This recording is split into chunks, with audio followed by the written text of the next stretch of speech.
Vous n'en êtes peut-être pas conscient, mais il fait partie de votre quotidien, de votre réveil jusqu'au moment de vous mettre au lit pour la nuit.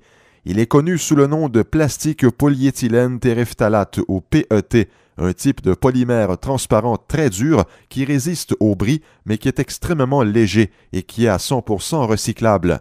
Ils sont souvent utilisés dans la fabrication des bouteilles d'eau et grâce à leur légèreté, les PET réduisent la quantité de matières premières requise pour la fabrication d'un produit comparativement au verre ou au métal. Ils requièrent moins d'énergie pour le transport, ils laissent une plus petite empreinte de carbone et comme ils sont durables, ils n'ont pas besoin d'autant d'emballage protecteur. Comment sont-ils utilisés et de quelle façon font-ils partie de notre quotidien? La fabrication d'une bouteille en PET débute avec des granules de résine. Les granules sont chargés sur la chaîne de production, liquéfiés et injectés dans un moule pour produire les préformes. Ces préformes sont étirées et moulées en bouteilles. Elles sont ensuite remises sur la chaîne de production où elles sont remplies, munies d'un bouchon et étiquetées. Un dispositif de détection vérifie chaque bouteille et s'assure qu'elles sont remplies jusqu'au haut, bien fermées et correctement étiquetées. Les bouteilles qui ne sont pas conformes à ces normes sont retirées de la chaîne. Les autres bouteilles continuent leur chemin sur la chaîne où elles sont groupées, emballées et stockées dans l'entrepôt. Lors des journées de livraison, les bouteilles d'eau faites à partir de ces granules sont mises sur des camions et envoyées aux détaillants pour ensuite être vendues aux consommateurs. Les bouteilles de PET peuvent donc connaître une deuxième vie lorsqu'elles sont recyclées. Lorsque les bouteilles recyclées sont ramassées, elles sont envoyées à une usine de recyclage.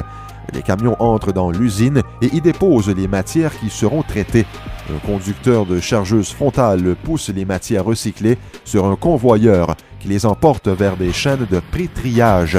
Des trieuses de chaînes séparent les matières et les plastiques sont envoyés dans des caissons sous les chaînes où elles sont compactées en galettes et entreposées dans des zones de chargement. Ces galettes comprimées sont ensuite envoyées dans une entreprise de reprise où elles sont déballées, triées, prélavées et déchiquetées en flocons.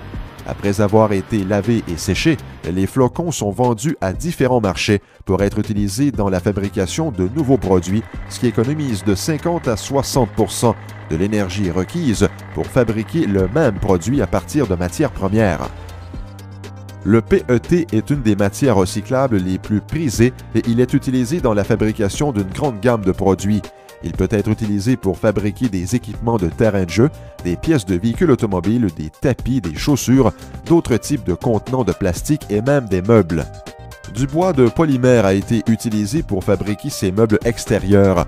Ils ont l'apparence du bois, mais ils sont faits de bouteilles de PET recyclées et ils ne peuvent se briser ni se fendiller, s'écailler ou pourrir.